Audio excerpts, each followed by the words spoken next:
Dan huwa l-aħħar jum ta' kampanjar tafu insomma li qegħdin fl-aħħar sigħat tal-kampanja elettorali għall-elezzjonijiet tal-Parlament Ewropew u għall-elezzjonijiet lokali nhar is-Sibt li ġej il-Maltin u l-Awċin morru jivvutaw, postijiet il-votazzjoni jiftħu fis-7 ta' filgħodu u jalqu fl-10 ta' filgħaxija huwa tmiem il-ġimgħa li fih l-Istati membri kollha tal-Unjoni Ewropea se jkunu qegħdin jivvutaw. Ir-riżultat aħna mistenni il-ħadd. Ovvjament segwu Television Malta biex ikollkom kif ikollna dejjem f'dawn l-okkażjonijiet, elezzjonijiet ġenerali u elezzjonijiet tal-Parlament Ewropew, l-aħħar informazzjoni u l-ewwel nkunu bir-riżultat. Illum ras imbras ma' Dr. Mario Sammut, il-Kap tal-Uffiċċju tal-Parlament Ewropew f'Malta. Grazzi tal-li ġejt hawnhekk. Grazzi lilek, Mario. Kif se jkun il-ġimgħa d-dieħla l-Parlament Ewropew wara nhar is-Sibt li ġej? Mela, il-ġimgħa d-dieħla ikun hemm ħafna attività għaddejja biex jintlaqgħu l-MPs il-ġodda, jisiru kuntatti magħhom is-servizzi tal-Parlament Ewropew ċentrali u mbagħad jibda dak li nsejħulu Issir l-induction? Issir l-induction, eżattament. Issa il-Constitutive Session tal-Parlament, l-ewwel sezzjoni, l-ewwel darba li ħajiltaqa' l-Parlament il-ġdid sa tkun fil-15 ta' Lulju, ġifieri dakha fadlilna daqsxejn. Dik hija sessjoni importanti ħafna għaliex fiha jiġu determinati il-gruppi politiċi min ħajkun fihom, jiġu determinati wkoll il-kumitati, ġifieri dik hija importanti ħafna, l-MPs jażlu wkoll il-kumitat li jridu jkunu fih u dik tiddetermina x-xogħol tagħhom fiex se jkun jikkonsisti fil-5 snin li ġejjin u jkun hemm ukoll elezzjoni għall President tal-Parlament Ewropew. Però l-mistoqsija tiegħi kif se jkun il-Parlament Ewropew il-ġimgħa d-dieħla għandha x'taqsam ħafna mal-elezzjoni. Ħafna qegħdin jgħidu li ċ-ċentru se jiġkien illi l-partiti tradizzjonali se jitilfu, kemm is-Soċjalisti u d-Demokratiċi kemm il-Partit Popolari Ewropew, dak li huma rappreżentati minn Malta fil-Parlament Ewropew, daw b'xi mod ħajġ kienu forsi se jakkwista ħafna iktar deputati illi minn estrem. Jew dak li qed jissejjaħ illi minn estrem, minnu dan kif ħajkun? Mela rridu ngħidu li bħalissa hemm 7 partiti politiċi fil-Parlament Ewropew u mbagħad hemm numru ta' deputati li huma non anskrija jdurom li mhumiex parti minn daw is-7 partiti.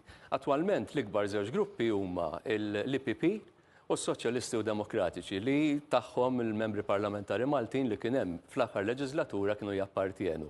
Issa, hemm sondaġġi li qed jgħidu li din id-darba il-lemin estrem, aktar milli l-lemin ċentrali, ser iżid il-voti tiegħu sostanzjalment. Ġifieri ħajkun hemm Parlament Ewropew li huwa aktar imxaqleb lejn il-lemin. Issa naturalment f'dak li huwa lemin u lemin estrem hemm gradi differenti. Għaliex għandek il-lemin estrem ta' Marine Le Pen. Attwalment dawk jiffurmaw parti mill-IND jissejja, huwa lemin estrem ħafna. Ħafna drabi wkoll huwa kontra l-Unjoni Ewropea. Ħafna drabi. Eżatt. Imbagħad għandek gruppi ieħor li huwa l-ICR. Konservattivi u riformisti. Dawk attwalment fihom pereżempju hemm il-Vox li huma Spanjoli u hemm il-partit ta' Meloni. Illi huwa partit b'saħħtu għandek numru sostanzjali diġà ta' MPs u dawk beħsibhom iżidu. Issa attwalment qegħdin nisimgħu b'ċerti negozjati biex possibilment dawk jistgħu jmorru lejn l-IPP. Ġifieri wieħed irid jara issa dan il-lemin jekk hux se jirnexxielu jżomm. Il-lemin huwa daqsxejn frammentat attwalment. Għandek pereżempju il-lemin tal-Pollakki, għandek il-lemin ta' Orban fl-Ungerija, għandek il-lemin fil-Ġermanja. Isu umbrella li taħtu jiġbor ħafna nies. Umbrella, però mhuwiex eżattament magħruf jekk mhux se jirnexxilhom jingħaqdu kollha f'daqqa. Ħafna drabi dawn ma jirnexxilhomx, jiġifieri storikament ma tantx kienu kompatti bejniethom il-lemin, ikollok xorta gradi differenti li ma jaqblux bejniethom allura. Fil-verità ma dan kollu lin-nies hemm barra għaliex għandu jinteresshom? Ifhem, naturalment din hija tiddetermina x'tip ta' Ewropa rridu. Ġifieri, pereżempju, ħanati eżempju, il-Greens probabbilment ser jitilfu numru sostanzjali ta' siġġijiet. Il-għala għaliex fil-waqt li fit-2019 kien hemm ċerta ħafna nies kienu jagħtu ħafna importanza għall-ambjent u għall-Greens dik hija naturalment il-flagship tagħhom. Illum il-ġurnata ħafna jgħidu l-ambjent mhuwiex priorità iżjed. Illum meta nħarsu iktar ċerti nies lej qed iħarsu lej l-ekonomija, qed iħarsu lej s-sigurtà U hemmhekk Innota ħaġa, ġifieri di minn li qed tgħid f'5 snin nara kemm jagħmlu differenza. Ġifieri id-differenza li ġab il-COVID, id-differenza li ġabet il-gwerra fl-Ukrajna, forsi sitwazzjonijiet oħrajn, anke l-prezzijiet tal-enerġija. Ġifieri da kollu affettwa l-mod kif in-nies iħarsu lejn ċertu issues. Dak li qed tgħid. Ekku. Issa naturalment kif għadt l-ewwel.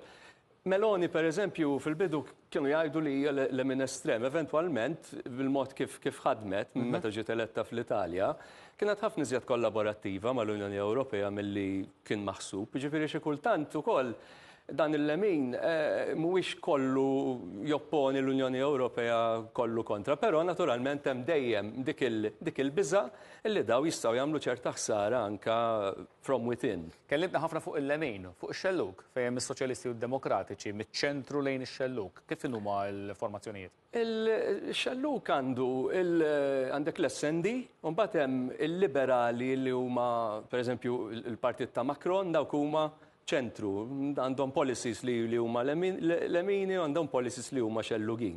Mbagħad għandek the left. The left huwa, again, fih gruppi. Tista' sejħilhom komunisti jew le? Hemm komunisti, hemm partiti li huma l-komunisti tradizzjonali, hemm oħrajn li huma soċjalisti iżjed biex ngħidlek hardcore li għandhom biex ngħidlek il-valuri antiki tas-soċjaliżmu dawk ġieli jmorru hemmhekk. Imma il-Parlament Ewropew fil-verità relevanti, ġifieri għataw nies, għataw sezzjoni ta' nies, kważi anke politiċi, xi kultant jgħidulek imma daw warrejt imorru fil-Parlament Ewropew, joqogħdu jitkellmu hemmhekk imma fl-aħħar mill-aħħar mhux huma jiddeċiedu. Issa jiena naf li l-Parlament Ewropew anka l-MPs innifishom jgħidu isma' aħna nieħdu aħna għandna sehem fid-deċiżjonijiet daqs il-Kunsill. Le? Imma lil dawn li jgħidulek il-Parlament Ewropew mhux daqshekk importanti, inti xi twiġibhom? Illum il-ġurnata l-Parlament Ewropew għandu importanza enormi, importanza kbira, għaliex illum il-maġġoranza, l-istra maġġoranza tal-liġijiet li jiġu adottati mill-Unjoni Ewropea u li jorqtuna direttament fil-ħajja ta' kuljum, jiġu adottati mill-Parlament Ewropew u mill-Kunsill tal-Ministri b'mod indaqs. Ġifieri dawn għandhom l-istess poter eżatt. Tantu hekk li il-co-decision illum tissejjaħ the ordinary legislative procedure. Hija l-proċedura ordinarja li tiġi użata fl-Unjoni Ewropea. Stenna, ġifieri xi fisser dan, ġifieri jekk il-Kunsill waqqaf liġi li tkun għaddejja, jew ikun il-Parlament li jiddeċiedi jisma' back to the drawing board. Jekk xi ħadd minnhom iwaqqaf, ma tgħaddix u jkollhom jerġgħu jirrevelu. Ma tgħaddix. Issa ovvjament hemm xi ftit areas illi għadhom fidej il-Kunsill biss. Ġifieri, però dawk huma ftit ħafna. Il-maġġoranza tal-oqsma u l-oqsma kważi kollha li jorqtu l-ħajja ta' kuljum, is-suq intern, l-ambjent, kważi kollox huwa llum il-ġurnata taħt il-co-decision illi tara proposta ġejja mill-Kummissjoni li mbagħad tittgħaddi mill-arbiel tal-Kunsill, mill-arbiel tal-Parlament u jridu jaqblu fuq test komuni biex tiġi adottata dik il-liġi Ewropea. Dik il-liġi Ewropea mbagħad jew tapplika direttament fl-Istati membri jew inkella jekk tkun direttiva tkun tiġi implementata mill-Member States. Imma sooner or later dik ħatolqotna. Ġifieri li ngħidu lill-Parlament Ewropew dak li jiddeċiedi ma jolqotniex ikun żball kbir u għalhekk huwa importanti li aħna nużaw il-vot tagħna biex niddeterminaw ukoll il min irridu hemmhekk. X'analiżi tagħmel tal-kampanja elettorali li kellna f'Malta tul dawn il-5 ġimgħat? Naħseb kienet kampanja interessanti, bdiet bħalma bdiet ħafna pajjiżi Ewropej fuq livell Ewropew, kien hemm ħafna temi Ewropej li kienu qed jiġu diskussi u naħsejt li kien hemm temi Ewropej fil-kampanja naħseb fil-bidu speċjalment kien hemm. Però mbagħad bħalma jiġri f'ħafna pajjiżi sfortunatament ġieli il-kampanji jinżlu fuq livell lokali u issues li għandhom kważi jiena ngħid ma tantx għandhom relevanza kważi ma jkollhom xejn fuq livell Ewropew nispiċċaw niddiskutu fuqhom. Ma din hija ħaġa li sfortunatament tiġri f'ħafna pajjiżi Ewropej. Għaliex tiġri? Għaliex ikollok element ta' protest vote, pereżempju, ġieli jintużaw protest vote kontra l-gvern jew kontra l-oppożizzjoni. Hija ħaġa li xi kultant ukoll in-nies iħarsu wisq lej dak li qed jaraw viċin tagħhom b'mod tanġibli ma jintunawx illi qegħdin jiġu milquta ħafna minn deċiżjonijiet li jittieħu fil-5 snin ta' qabel u li fil-verità ma tantx ikollhom xi jaqsmu. Diġrat fis-27 stat membru liħor kollha wkoll, ġifieri mhux Malta biss. Huwa fenomenu pjuttost komuni dan, ġifieri meta nitkellem ma' kollegi tiegħi li timmexxu l-uffiċċji l-oħra hija ħaġa li esperjenzaw huma wkoll. Ħares, ma dan ma jfissirx allura li l-elettorat jagħti krettu ħafna akbar lil politiku li qiegħed jaħdem ħansam il-Belt Valletta, ma nista' nsemmi Tallinn jew Bukarest innaf fl-ibliet kapitali tiegħu fil-Parlament Nazzjonali tiegħu. Ġifieri li iħares l-iktar lejn l-affarijiet l-iktar li jolqtuh u l-ewwel li jfittex huwa lil politiċi li qegħdin f'pajjiżu. Ġifieri iċ-ċittadin Ewropew allura għadu jew ħadd għadu mar nexxu li jikkonvinċi li ċittadini Ewropew ta' relevanza tal-Parlament Ewropew allura.